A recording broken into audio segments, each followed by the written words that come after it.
Okay, well, good morning, good afternoon, and good evening. And I say it because this particular panel is probably the most international audience we've had here at the Chamber of Commerce over this last year. We have folks from probably every time zone in the world here today, and we're very excited. My name is Rodney Fong, President and CEO of the San Francisco Chamber of Commerce, and I am personally very excited to bring this virtual kickoff event here to San Francisco. As you know, today we're going to hear from the United States Sail Grand Prix, which plans to bring its San Francisco return to San Francisco, mark these dates, March 26th and 27th of 2022. These top athletes, once again, will race the fastest boats in the world to speeds of up to 50 miles an hour. Now, I have to personally say, a few years ago, when these boats were on the water, I had a very lucky opportunity to be on one of the chase boats. And the speed in which this thing was going, it couldn't keep up with the sailboat. These were 250 horsepower engines, and my eyes were tearing. So I don't know how you guys on board actually handle that, and the eye tearing and just the wind that's out there. But it's terribly exciting, and we're so excited to see on the San Francisco Bay. Thousands of people will attend this from the shoreline. Up to 80 million visitors will watch this online and on TV. So this is a huge audience. This is a huge driver for San Francisco.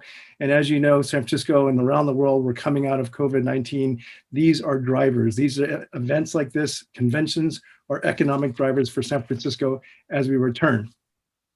But not only do these events help the hospitality community and some of our bigger businesses and sponsors are so important, but really the small businesses in San Francisco and around the world, which were so much impacted, we are looking forward to this event bringing energy and dollars into the small businesses. So we're excited to see San Francisco become on the stage here. I want to give a special thank you to SailGP for your partnership thus far with the San Francisco Chamber of Commerce and SF Travel. And we're excited to work every single day leading up to March 2022. And today we are going to get a special treat and to look inside SailGP's ambitious goal of being the world's most sustainable and purpose-driven event, global event and platform to date. At this time, I'd like to introduce Matt Kington. Matt is actually a photographer, and we've seen his work in Outside Magazine, Sports Illustrated, Red Bull, the New York Times, and others. And Matt had his experience with America's Cup 35 with the SoftBank team out of Japan, and now he is the marketing and communications with SailGP for the US. So, Matt, take it away. Awesome. Rodney, thank you so much. That was great to hear and just have everybody here visiting with us today. So thanks for your time. We really appreciate your organization's partnership and support for our event and for SailGP as a league. And I also just want to thank everybody that's here on this call today for joining us and taking some time to learn a little more about what we have in store in March of 2022. As Rodney mentioned, my name is Matt Knighton, and I'll be hosting today's session. So I'm excited to take you all along for the ride as we start to learn a little more about SailGP. So you may be aware, but we just wrapped up our second event of SailGP's second season at the Italy Sail Grand Prix, which took place in Taranto, Italy. That's not Toronto, Canada. That is Toronto, Italy. Common question we got asked. But it was a fantastic event. And I have in here in my notes that someone would like me to mention that the Japan SailGP team came away with the win. But I do want to point out that anyone that tuned in for the racing, you would know that the US SailGP team was comfortably in the lead until we hit some debris on the racetrack and with the finish line in sight. So just so that everyone's clear, we had a fighting chance and we're looking to put on a good show at the next event. But as we've already seen, this season will be bigger and more competitive than ever. 8 national teams featuring the world's best athletes are going to be going head-to-head in identical turbocharged boats across 8 events taking place at some of the world's most iconic venues. The season's going to feature Tom Slingsby's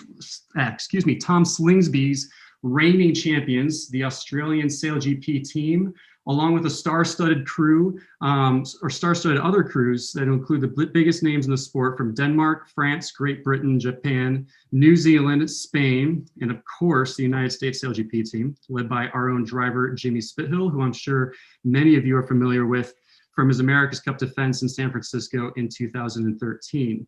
They will all be competing for a chance to win $1 million at the winner-takes-all grand final, which will take place as part of the United States Sail Grand Prix in San Francisco, which is going to be taking place March 26th through 27th in 2022. We cannot wait to be going there. It's going to be a hometown event for our US SailGP team, and we're excited to be welcoming all the fans to the shore there. We have a lot of exciting things that we're looking forward to the rest of season 2 we wanted to share with you today. There's new technology, new partners, new teams, and of course, all the new rivalries that are evolving on the water. So as we dive into things today, let's have a look at what you can expect from SailGP this season and for years ahead. Here's a video, check it out.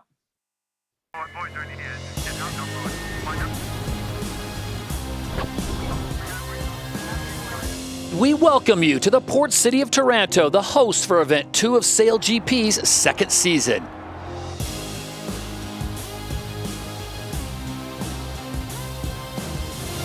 È uno sport che può veramente cambiare il futuro dell'Italia. Sono sicuro che potrebbe portare tantissimi appassionati, un indotto importante per l'economia italiana. These boats powered by nature, and this is why it's a race for the future. The technology on these boats is where sport and where our planet is going to need to go.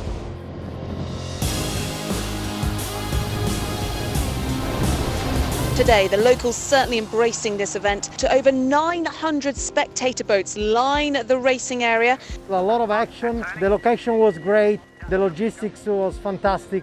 I really hope to see another event here in Taranto. What a weekend of sport. Thank you, Taranto. Oh yeah, guys, nice work.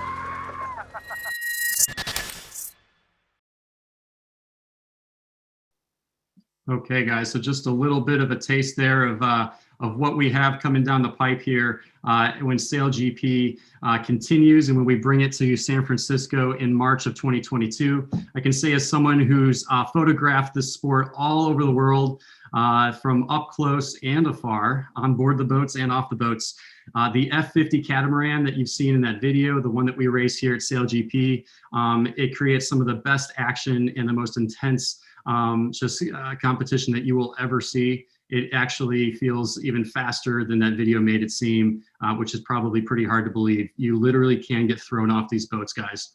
So at this time, I'm excited to introduce President and CEO of the San Francisco Travel Association, Joe Delasandro. I also want to say on behalf of our entire organization, thank you, as I know we're working towards a partnership that'll make your organization the official tourism partner of our United States Sail Grand Prix San Francisco. So thanks and welcome to the SailGP team. Thanks, Matt. Looking forward to it. So Joe, I got a couple questions here for you. So why is San Francisco the perfect atmosphere for sailing in our grand final this coming March? Well, there's so many reasons for that, but I think one of the most important reasons is just the pure setting, the natural beauty of San Francisco and the Bay. There's very few areas on Earth like this where you have this incredible natural beauty. In fact, the best way to see San Francisco is from the middle of the bay or along the shoreline. And just to think about the SailGP races going on in the bay with the incredible views, the great opportunities to witness it in the village by the Marina Green and the St. Francis Yacht Club, but also a variety of different places around the bay, just optimal viewing opportunities for spectators, but also for those participating in the race itself. Just the incredible nature with the Golden Gate Bridge, these iconic images, Alcatraz Island, all there for the visitors.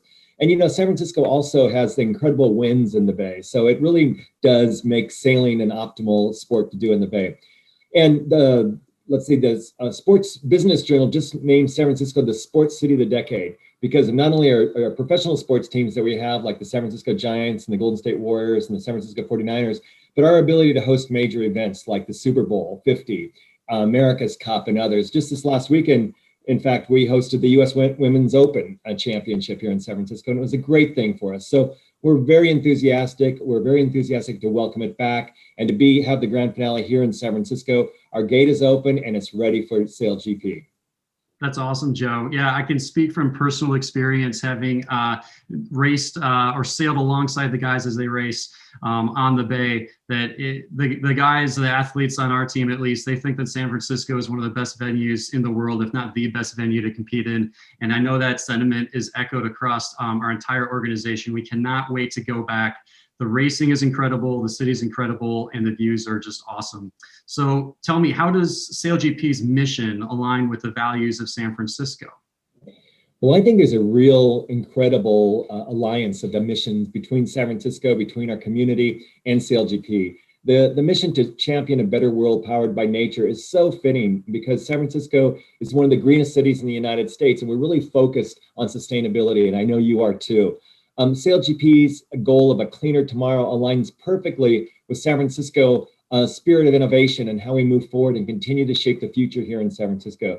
As you know, some of the world's greatest tech companies and innovations are based here in San Francisco, in the Bay Area, in the Silicon Valley. So the idea of this mergence of the way you're producing this sport and your goals with this sport, with the goals of this community of sustainability and innovation, I think are really a perfect fit.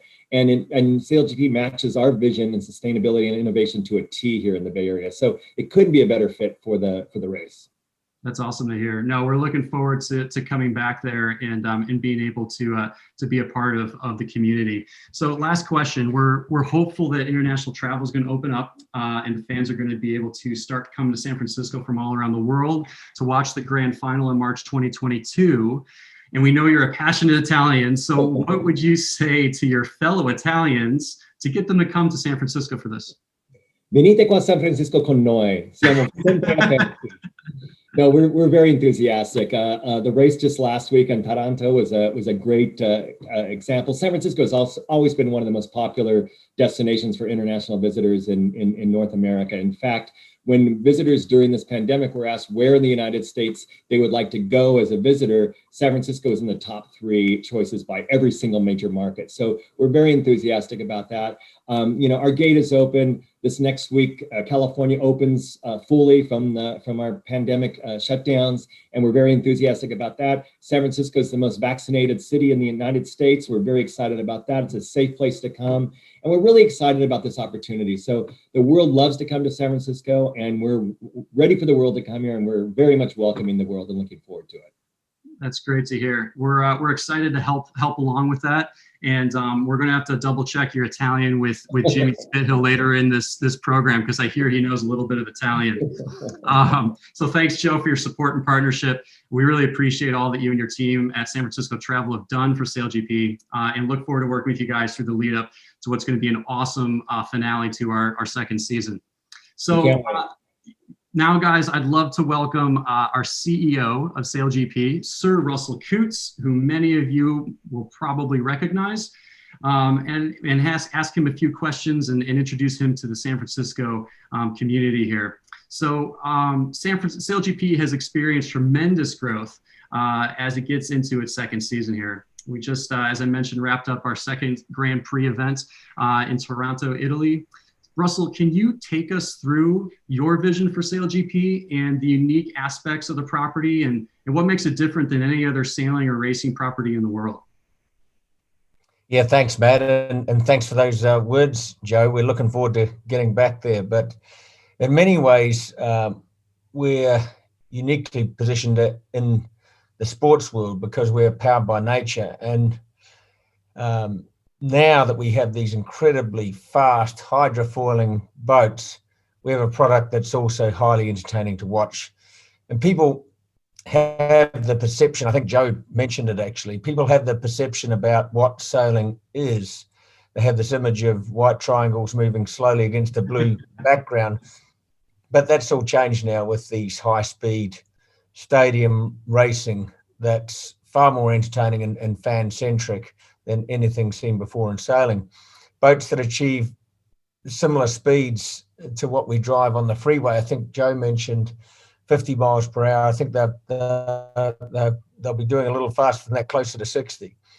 And the races are only 15 minutes in duration. So we've created a new professional sports league that's more accessible, more entertaining, and more easily followed, not only for the sailing fans, but also understandable to the general sports fans as well.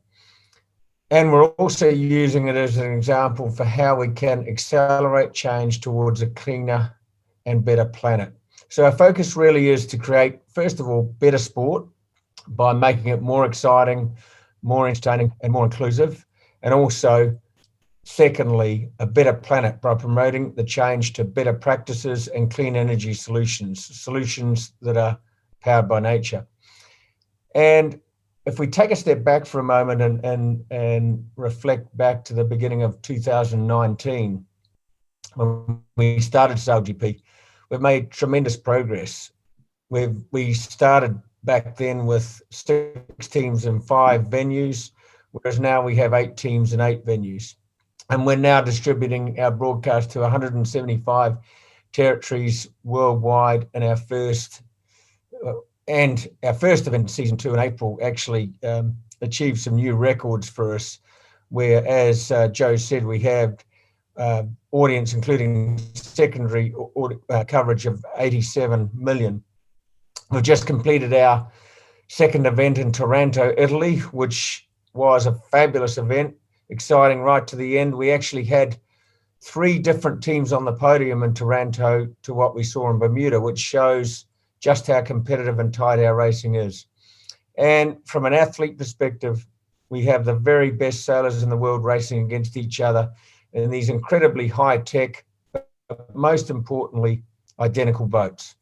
And that's why our racing is so good and our championship is so competitive, because it puts all teams on an equal footing, making it all about the skill of the athletes rather than perhaps who has the best technology or who spends the most money. And because all of the teams are in identical boats, we also have no secrecy around the technology. Even though we're constantly developing our technology and improving the boats, and they are getting faster and faster, each team receives the same upgrades at the same time. In fact, each of the boats has something like 800 sensors, which generate an incredible amount of data. And the sailors and coaches all have full access to all of that data from all of the boats, and they can review and compare performance, which of course accelerates their learning, making our racing closer and therefore more compelling to watch. So ultimately, it's about bringing the best athletes in the world in our supercharged high-tech boats to the most iconic cities and sailing destinations around the globe. And we are showcasing this using the latest broadcast technology, graphics and insights, enabling fans to effectively really experience what it's like to be on board these boats, listening into the conversations between the crew as they strategize their way around the course.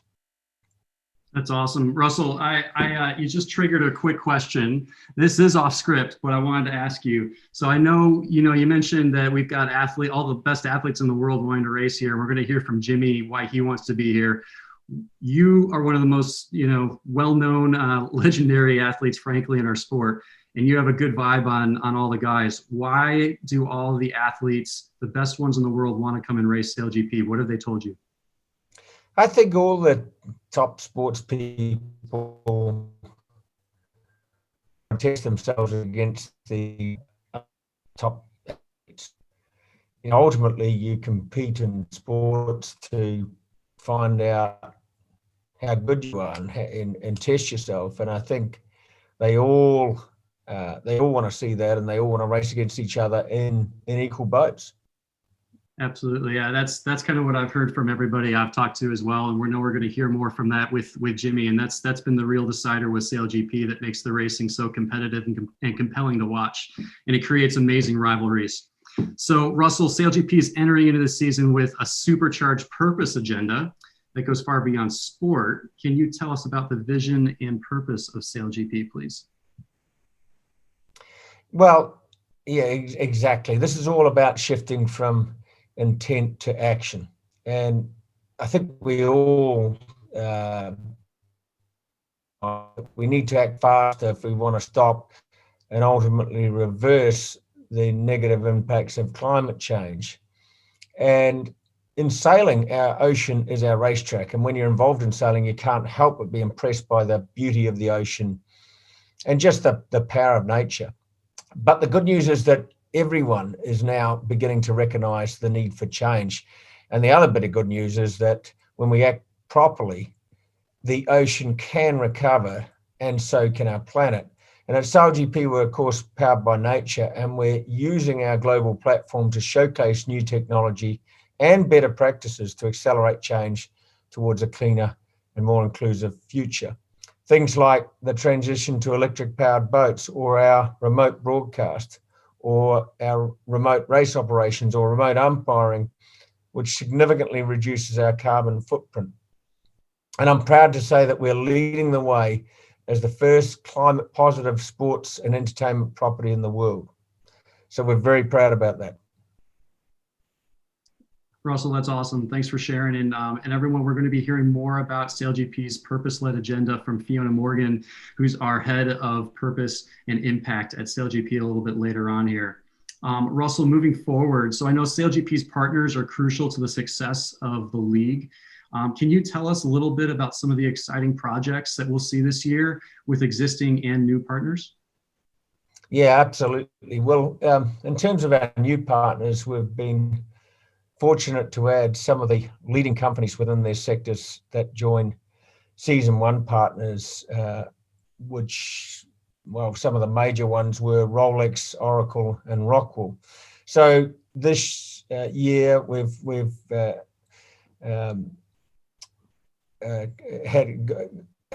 created agreements with Cognizant, Cootes, Acronis, Agreco,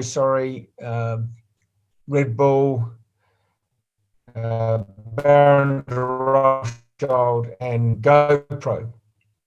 We have a lot of new exciting partners and partnerships, and we're really seeing the benefit of that. You take companies like Kuehne + Nagel, and they're really focused on sustainability and improving our shipping logistics and creating better solutions for us for that reduce our carbon footprints.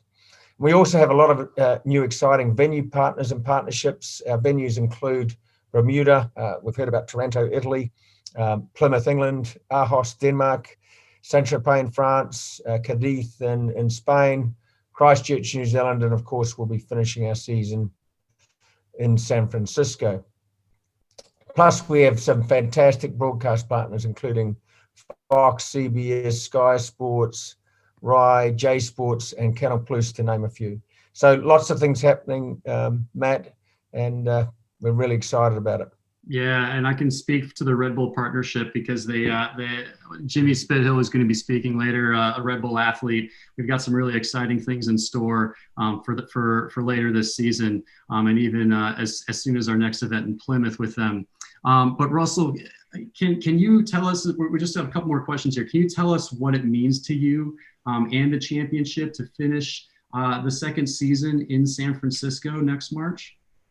Well, I think all sailors recognise that San Francisco is certainly amongst the best sailing venues in the world, and with the Golden Gate bridges, the backdrop, and the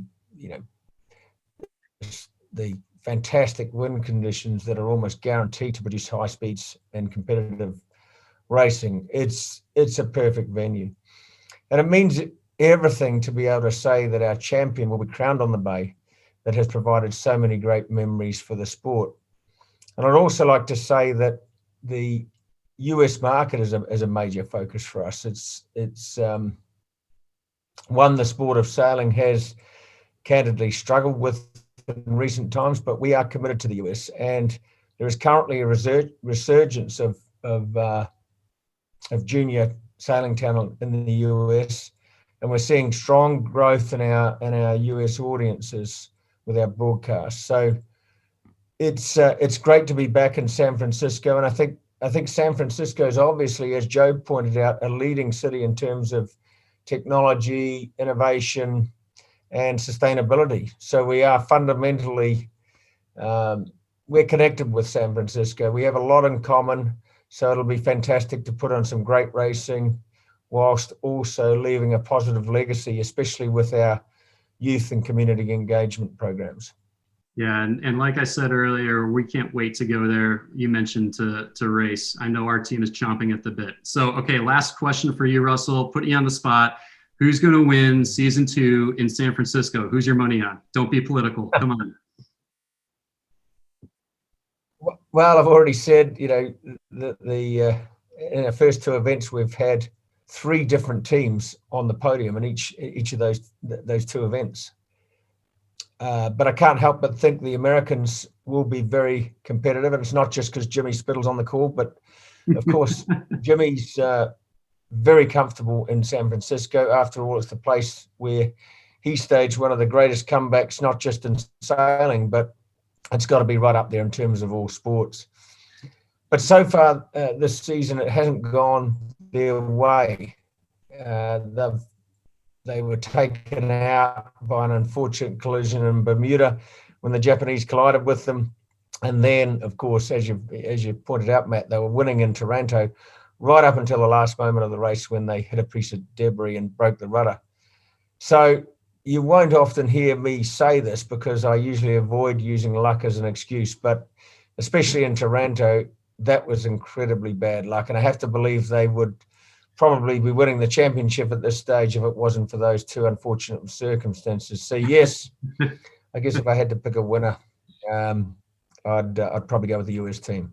Yeah, I think that we'll take that answer, and I would like to believe it in no way is affected by the fact that you and Jimmy are both in New Zealand quarantine, and that Jimmy knows exactly where to find you right now. So, thanks, Russell. All right, it's always good to hear. It's good to hear from you. So, with our purpose in mind, leading the way as the first climate positive sports and entertainment property, it's my pleasure now, as we alluded to earlier, to introduce SailGP's Director of Purpose and Impact, Fiona Morgan. Fiona, welcome. Hi, everyone. Thanks for having me. Yeah, absolutely. Okay, so I know you have a quick video that you want to share with everybody, and then we'll be interviewing 2 special guests that you have. But before we get into that, your role is unique for most sports organizations. Can you share a little bit about what it means to be the Director of Purpose and Impact, and what SailGP's Race for the Future initiative is all about? Definitely. We're very ambitious. I think you've probably heard that on the call from Russell and Matt, and we really want to use our platform for good. So you have to be committed, and having a role in a team that really drive change in the business is so important. But other sports are not doing that. So I feel really proud of SailGP being so committed, and my team. What we do is we really embed purpose in the whole organization. So my remit is host cities, so working really closely, obviously, with San Francisco. Can't wait to start working with you more closely on impact that we make, on what can we do together to use our voice for good, as well as the league. I make sure the league, obviously, my team, we drive the league's change and the team. So obviously, Matt, we work very closely together, and we really infiltrate the business and make sure that purpose and sustainability is in everything we do, every decision we make. And it's a brilliant job. It's exciting, it's busy, and other sports need more people like me to drive change. And I think passion is really needed, kind of passion and commitment in this.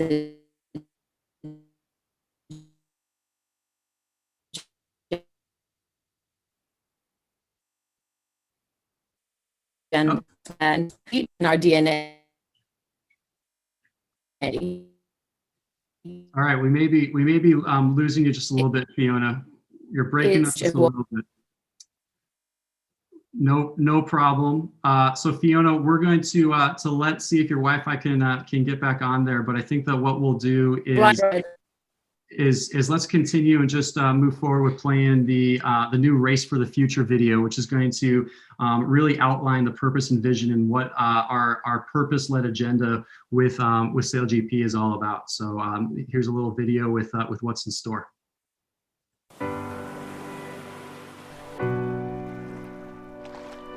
Doesn't matter where you live. You can live on the coast, you can live in the middle of a continent. But your life is absolutely dependent on the work of other species.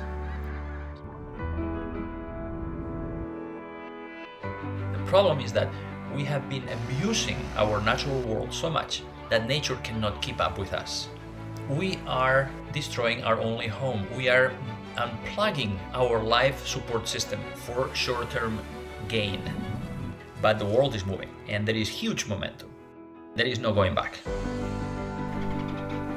We have a real opportunity to change attitudes and to help actually to create solutions. We really felt that there was an opportunity to help promote the acceleration to clean energy. and champion a cleaner world powered by nature. At SailGP, we're climate positive, which means you have more impact on the world than your footprint. We race for the future for our kids, for our families, for the cities we all live in and race at, and for our oceans. I have hope because I have seen the ability of the ocean to recover, to bounce back, if we just give it space. The sailing community have a huge role to play because sports have the ability to reach more people than anything else on the planet. We all depend on each other's behavior. There is no me alone anymore. The best way for people to understand what we're doing to the planet is to see it. And the best way for people to act is to fall in love again with nature. So sailors, please take as many people as possible into the ocean. Take people with you. That's one of the longest term contributions that you can make.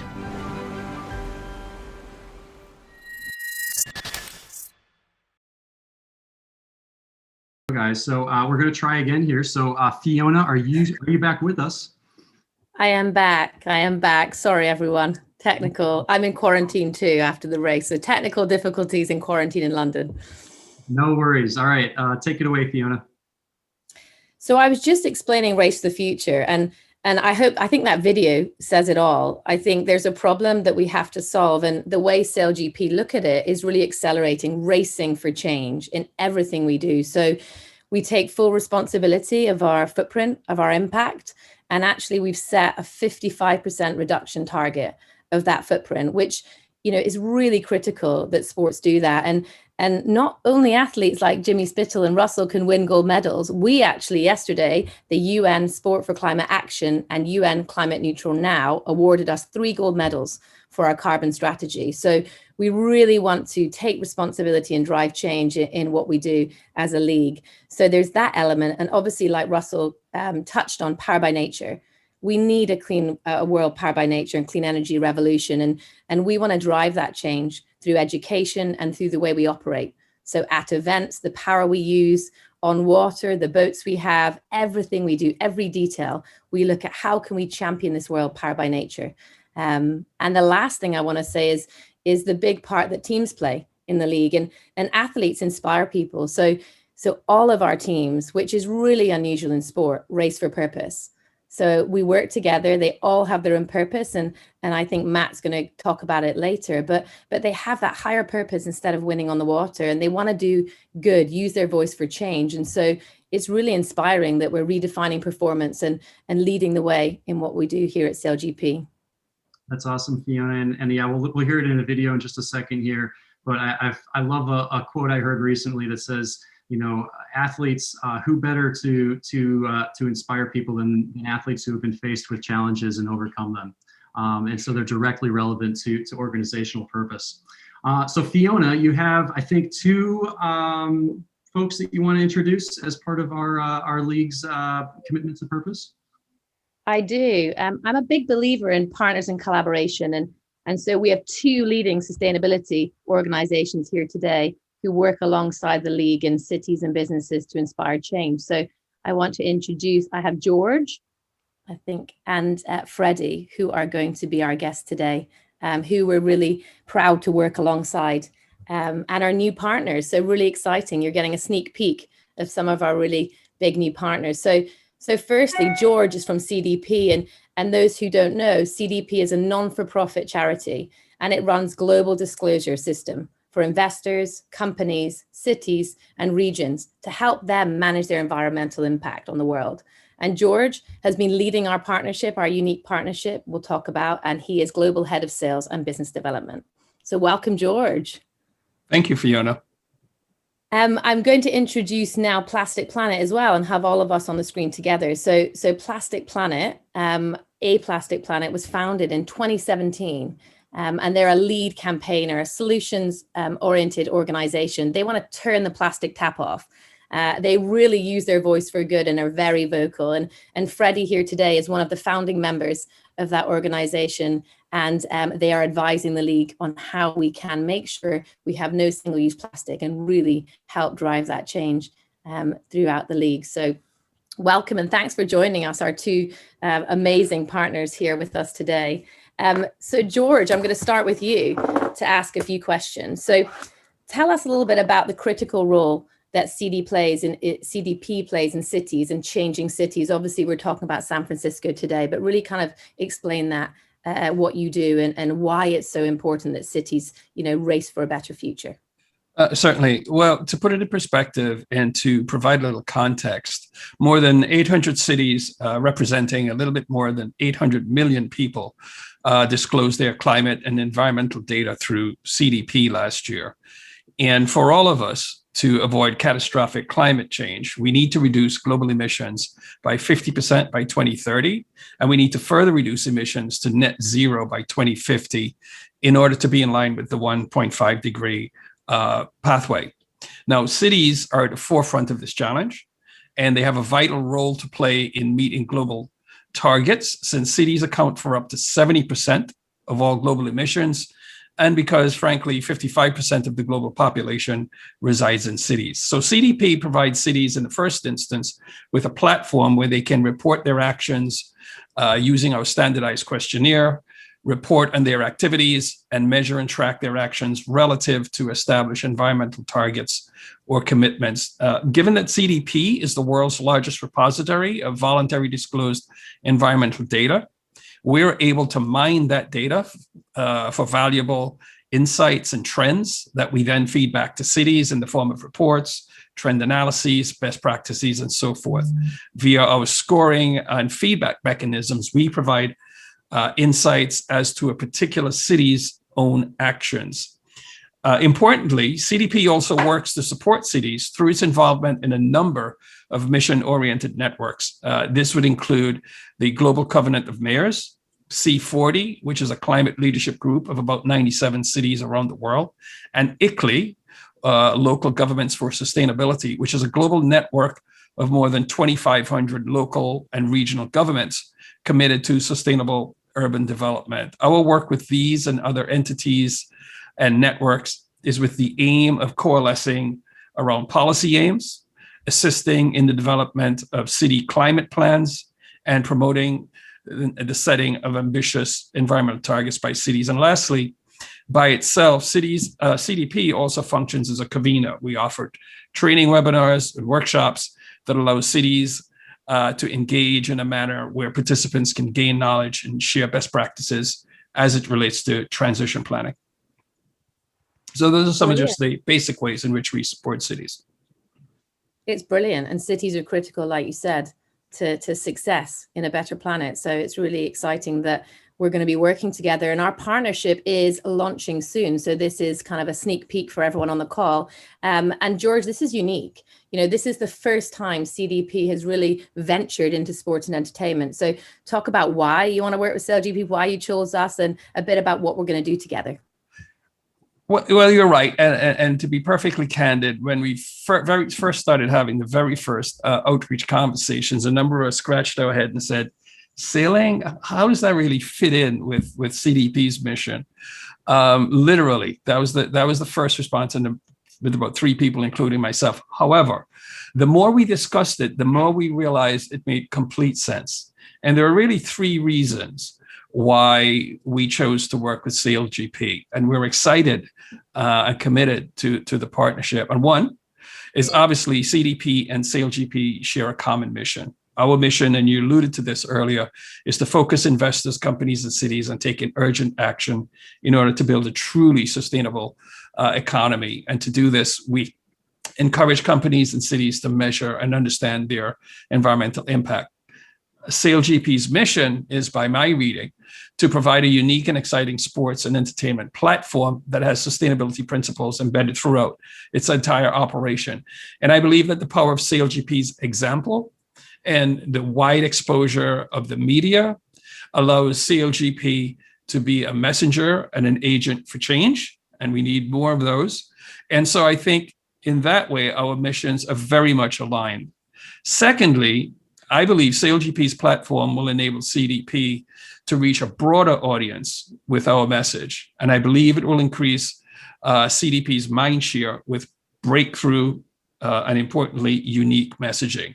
CDP is rather well known to practitioners and followers in the sustainability space. And while in recent years, the concept and the principles of sustainability have become much more mainstream than, say, 10 years ago, we believe that SailGP, by effectively demonstrating the power of sustainability to an audience and fan base that will be diverse, spread out across the globe, and that will number millions of people, we think this is a way to make CDP's message and mission more accessible and more memorable in a long-lasting way to many more people. And thirdly, there is this synergistic imagery and the physical manifestation of the messages that both CDP and SailGP are promoting. CDP participates and promotes the umbrella initiative Race to Zero. SailGP has Race to the Future. We believe that the SailGP races are tangible manifestation of what we at CDP are trying to achieve, and that the races themselves are a concrete representation of the concepts and ideas that CDP promotes. So fundamentally, those are the three primary reasons why we chose to partner up with SailGP. Well, we're glad you did, and welcome on board, and we can't wait to work with you this season. And yeah, watch this space for what we're going to do together with cities. So thank you so much, George. You're welcome. I'll come on to Freddie. So I've been lucky enough to work with Freddie before. A Plastic Planet are pioneers in turning the plastic tap off. And I want you to talk through some of those big campaigns that really shook the world in plastic. You know, two come to mind, which are the Plastic Free Aisle and then your Plastic Free Mark. So Freddie, talk us through Plastic Planet and some of these big campaigns. Oh, I think you're on mute, Freddie. Someone had to do it. Somebody had to do it. Hi, good evening, good afternoon, and good morning to all of you. I just want to say that when I launched the Plastic Planet, the Plastic Free Aisle campaign in Amsterdam in early 2018 with my co-founder, Sean Sutherland, on a cold, wet afternoon, we actually launched a catalyst for a supermarket change. We launched a plastic-free certification mark for products and brands in 2018, an industry commitment mark working towards plastic-free for businesses the same year. From sort of plastic hackathon with Unilever and working with a new sachet for Kraft Heinz that I'm about to tell you all about, we've been writing laws on export ban of plastic waste, overseeing lobbying for plastic tax and a new global treaty on plastic. So I'm going to tell you a little bit about how we work. Sean and myself, we are not your typical eco-warrior. We're both entrepreneurs, and we think we bring a kind of pro-business solution-focused approach to the environmental issues. We see a problem and we're trying to find a solution.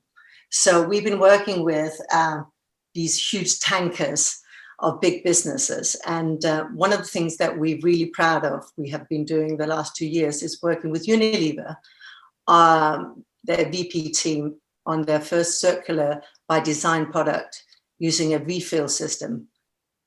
So we have loved kind of reinventing about how we buy and don't throw away an everyday staple like a deodorant. And this has kind of been a symbolism of this launch is significant because it's Unilever's first refill product on mass scale. And they've been doing it with their most precious and personal care brand called Dove. I think you probably know that. And they've made this beautiful, actually durable stainless steel container, which is going to be guaranteed for life. And right now it's actually launched in the US, which is really exciting. And you can get it in Target, Walmart, CVS, and other stores. And for us, it's kind of like a radical way of actually changing not just the material, but changing the way, reinventing the way you bring your product to market. Because what people want to do is they want to buy the deodorant. They want, if you open your bathroom cupboard right now, you think, wow, actually, I love what's inside, not what it comes in. So them actually having this huge impact of how they actually a true system change versus a simple material change, that's been massive. One of the other things that we are very proud we've been doing is we do this twin track approach, so sort of ban and solve. And right now we're working with Kraft Heinz on their sachet. I think you call it packet in the US. And if we just sit back and think about these packet or sachets, they are produced yearly right now. 855 billion of these small sachets are produced. This is, when you think about it in a bigger way, is 12 times to the moon and back. Yearly is consumed, unrecyclable, valueless, and contaminated, and usually ends up in our environment. So we have brought to Kraft Heinz 7 solutions, and we've been working very closely with their technical team in the UK and in the Netherlands. So if we can crack the tomato ketchup sachet, I think we can crack most of the sachets in the world. So these are just a few things that we do. We try to bring solution.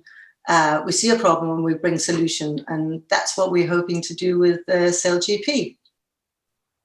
Brilliant. Well, I know we're running out of time. We could talk about purpose all night because we're so passionate. But yeah, I mean, just really quickly, what do you hope that we'll achieve together? And by the time we get to San Francisco, what'll we have changed within the league? I mean, for us is we love working on with iconic brands and campaigns, and we love to champion people who do things fast, who works with innovation. You guys are really, really up there, and so we love this whole idea that you send a new bar on kind of performance on land and on performance on sea. So what we really hope is that we will be performing as fast and as quickly on land with our impact, and we're hoping that we can show the world that sport can lead change.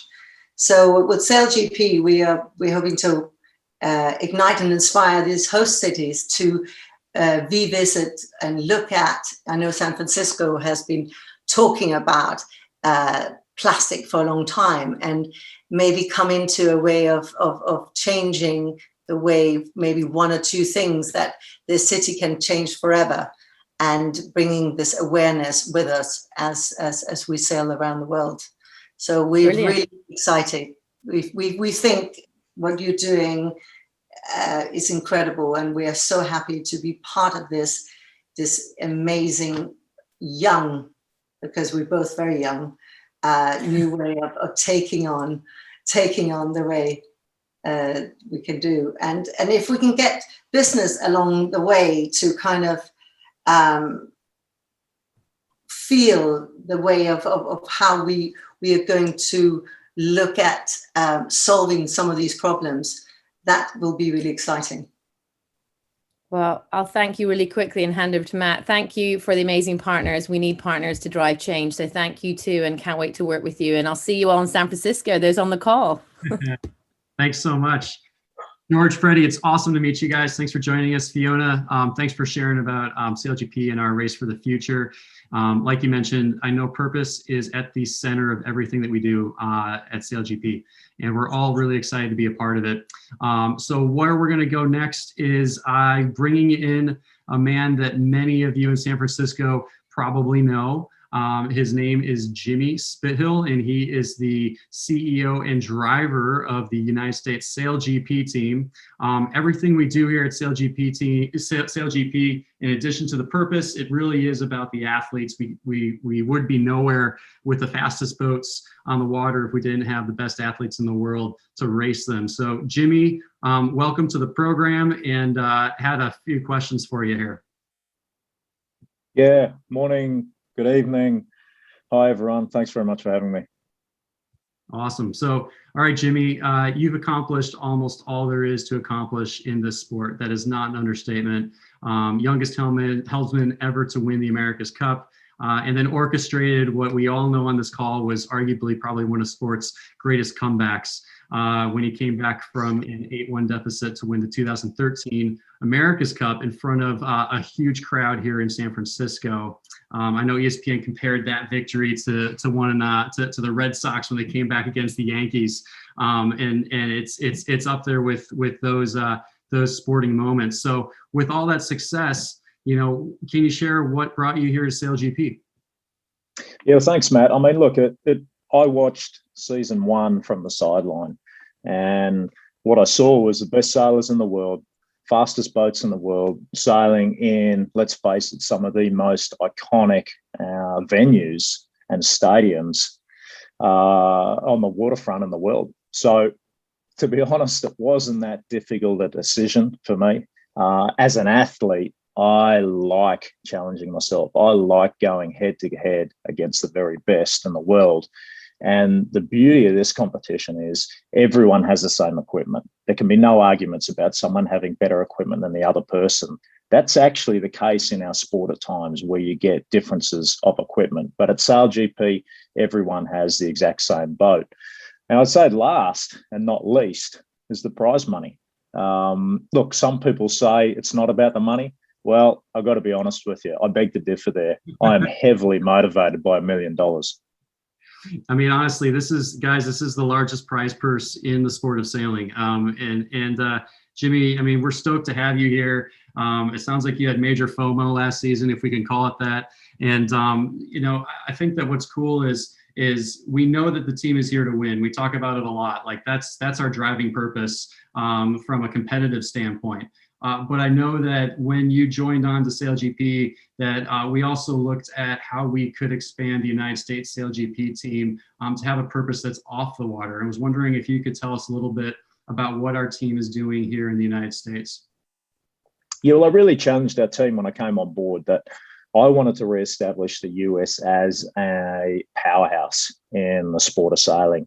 And to do this, we really needed to reinvest in the grassroots of the sport through our Foiling First Foundation. Now, there is obviously a big presence of sailing in the United States, but that next generation of foiling, of high-performance sailing, the US has been left behind. So we looked at Foiling First, our foundation, to really try and be the catalyst to do that. Now, at the same time, we thought, well, what an incredible opportunity to potentially tackle one of the biggest issues we have in our sport and to really try and make an impact on diversity and inclusion. Now, if it was easy, this would be done. And we know this isn't going to be easy. And we know there are plenty of people out there highlighting the problems and, what could be better about, making an impact and really taking a step.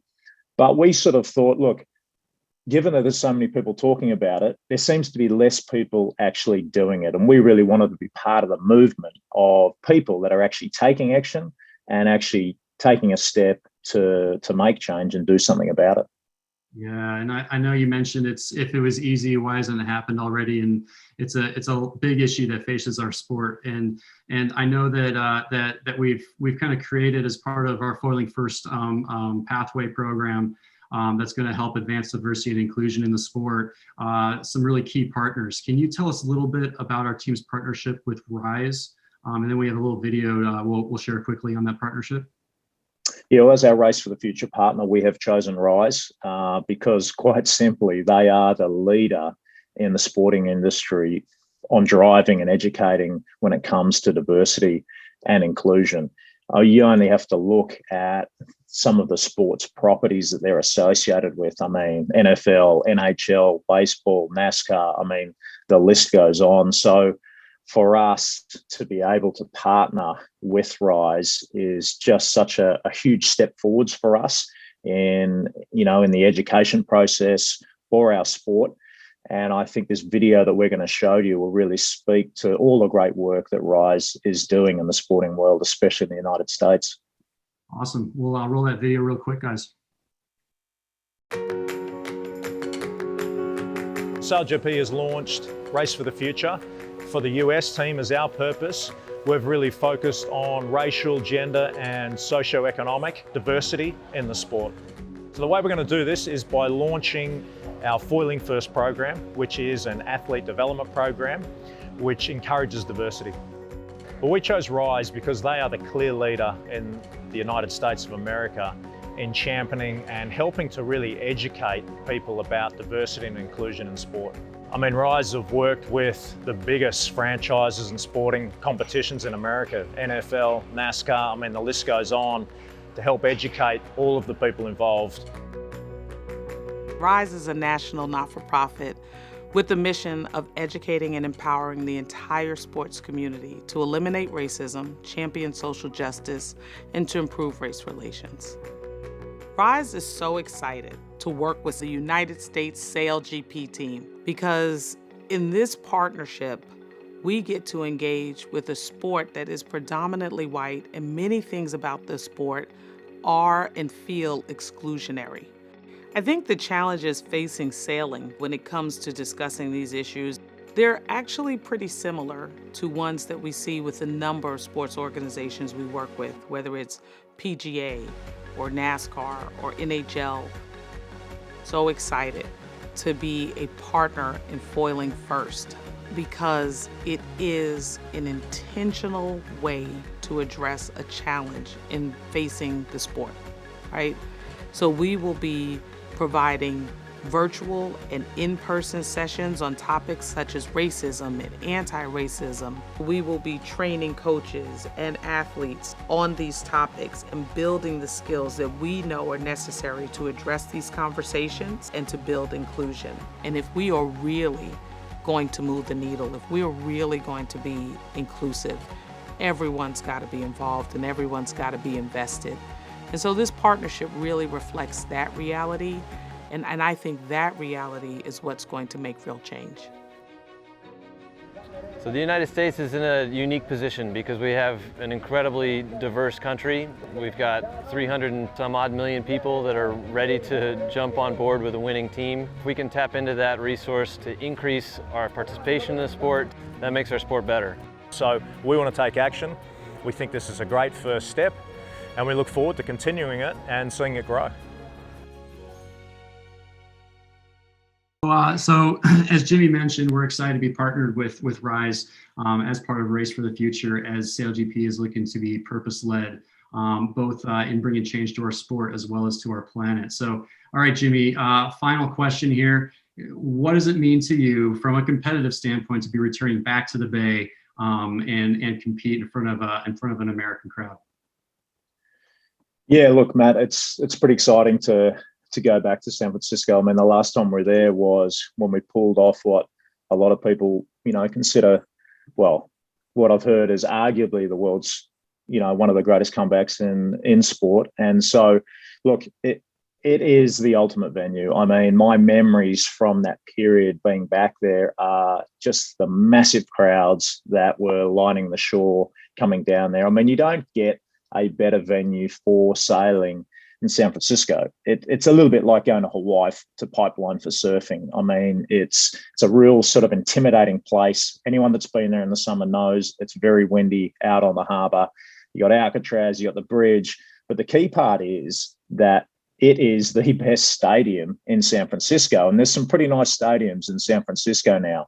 The reason for that is our sideline is essentially the downtown waterfront. So that means it's accessible for all. We have no capacity limits like the other stadiums. And anyone that is going to be in an office block during that period, I absolutely guarantee you will not be getting any work done. So, yeah, look, I mean, for me, being in the US team and having the season finale on home waters in a place like San Francisco, where a few of us have some real history there, I personally see that as a competitive advantage. And look, we just can't wait to get back there, bring the series and really show people what this sport's all about. And I think they're going to like what they see. All right. Now, do I have to put you on the spot and tell me who you think is going to win the grand final in San Francisco? Do I have to ask you that question?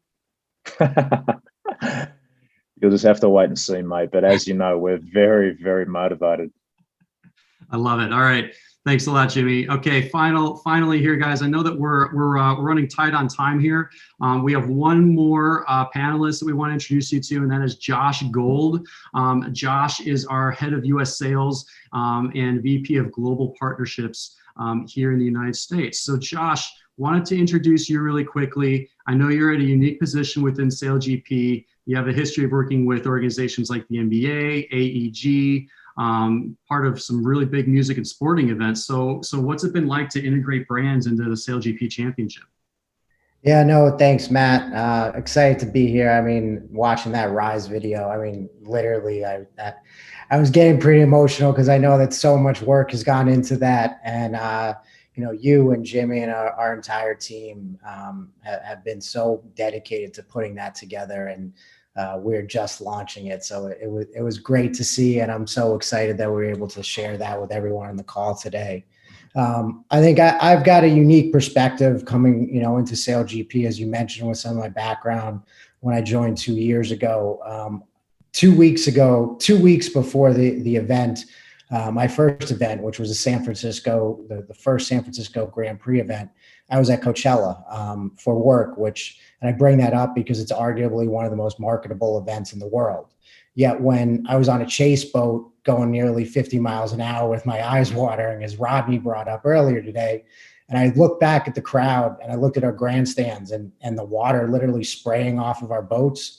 And then I looked around at the chase boat I was on and I saw some of SailGP's clients with then some of their biggest clients. I knew that this was different. I knew that we had a unique platform that not only would resonate for B2C opportunities for brands, but certainly also on the B2B side. And so I got pretty excited very quickly, and the momentum from that event just carries forward. And, you know, as I said, now building a property like this provides so many opportunities and to be a part of so many cool things. And, you know, that's why that Ryze video, I'd say, you know, even being a part of it just got to me pretty good. Yeah, I hear you there. So keep on going here, Josh. And folks, I know we're running a little long, and a reminder, this program is recorded and will be available to participants after, as well as we'll be able to take questions on email. But Josh, just a couple more questions. So I know a lot of sports properties and properties in general struggled during COVID. How did SailGP handle that, and how did we reinvent ourselves last year as far as our commercial offerings?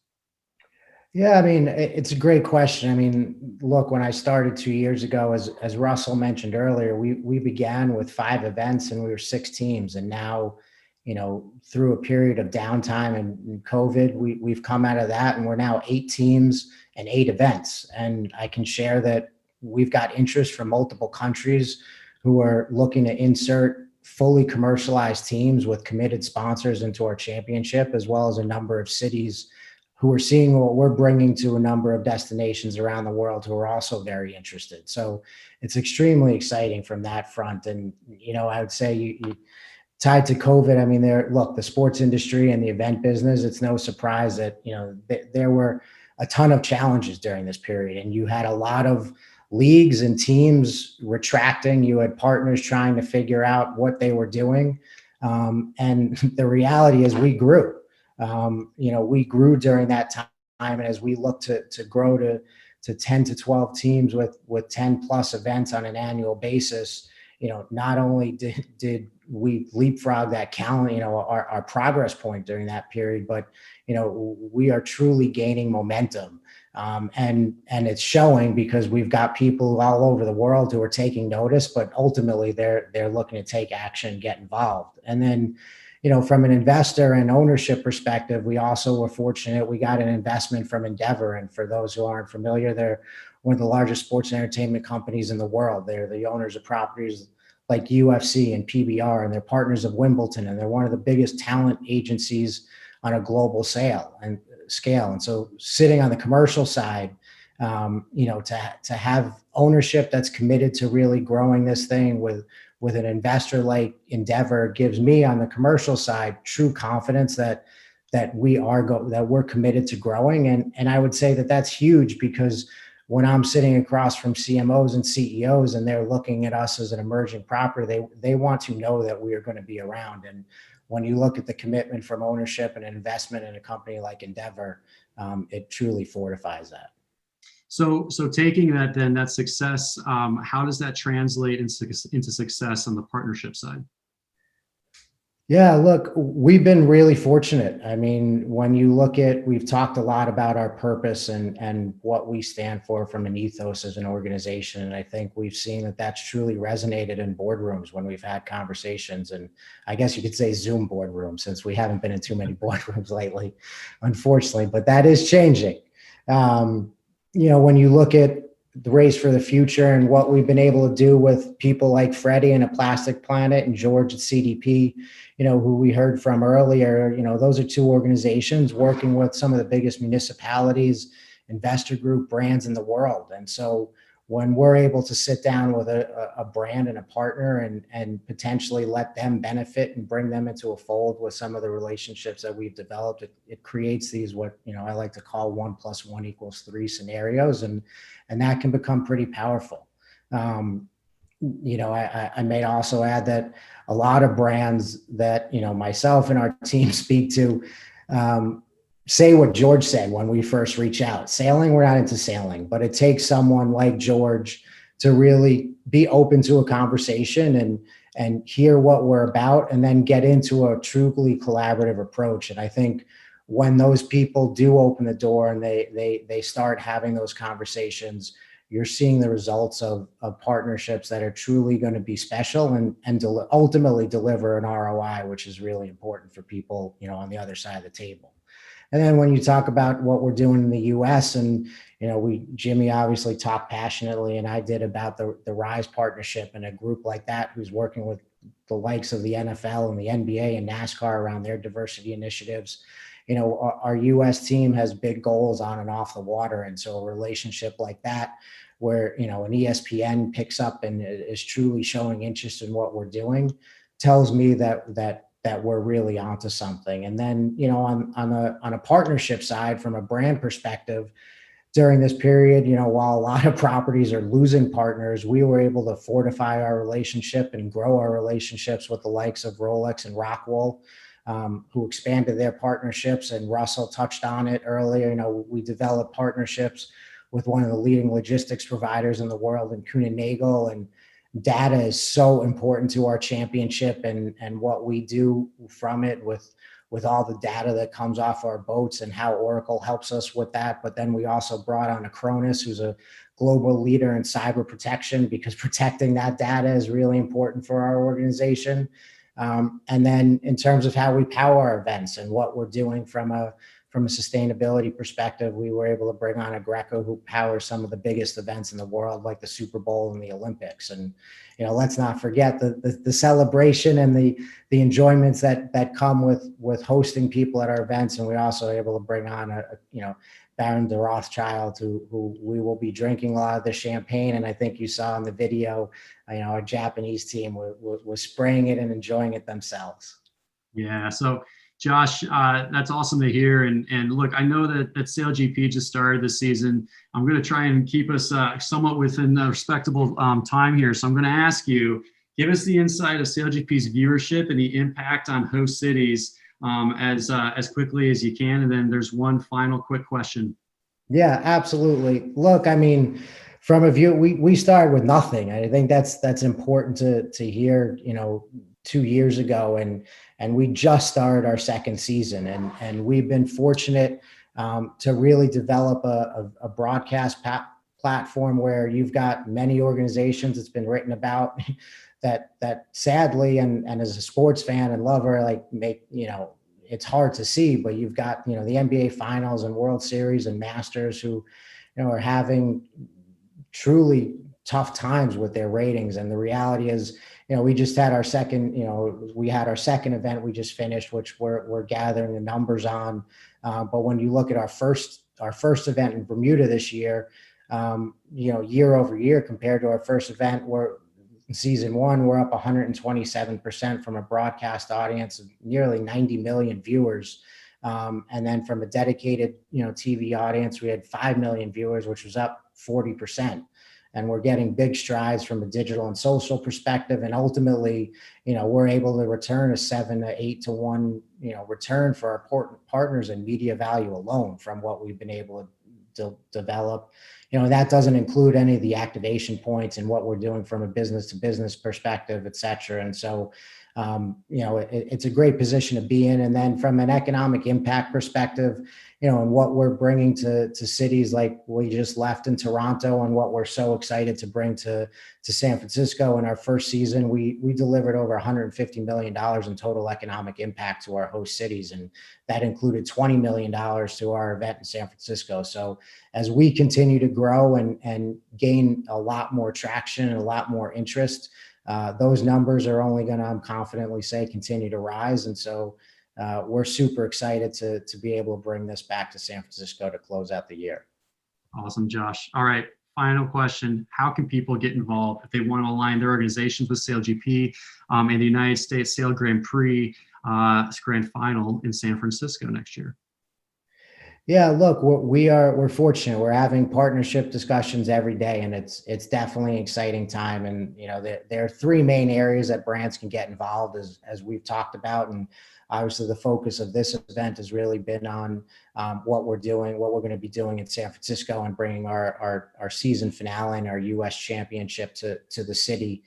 So we'll be looking for an entitlement partner for that event, as well as 3 to 4 key supporting founding partners, if you will. And then we're also developing global partners across our entire championship. And a unique one is that, we're looking for partners that we're calling our impact partners, that really will help our league accomplish its Race to the Future initiative. And what in those partnerships, we're going to be investing a piece of our partnership back into agreed upon plans and action that will really take action to benefit our community. So that's super exciting. And then you heard from Jimmy and the U.S. team. All of our teams are looking for partnerships, and so that provides a great opportunity to localize a relationship, but then extend that localization through the world as our team travels, globally throughout our event calendar. So it's exciting. We've got a lot of event platforms, and the other unique thing that I'd be remiss if I didn't mention is that we, as SailGP, we currently own all of our assets. So we own the league, we own our teams, and we own our events. So when I'm talking to brands and our team's talking to brands, it makes for a very streamlined conversation. There's not a lot of red tape. We're able to. There's not really many barriers to entry, and we're allowed. Which provides us the opportunity to really have collaborative and fruitful conversations. So it's great. So, I know we're running long on time here. So at the end of this, after this, I know the San Francisco Chamber is going to send out a thank you email to everybody. I know my contact information will be on there. And so I can certainly follow up and hope to have a number of hopefully fruitful conversations in the days, weeks, and months ahead. And certainly also, if there's any questions that anybody has, myself or the respective members of our team will definitely be answering them for everybody.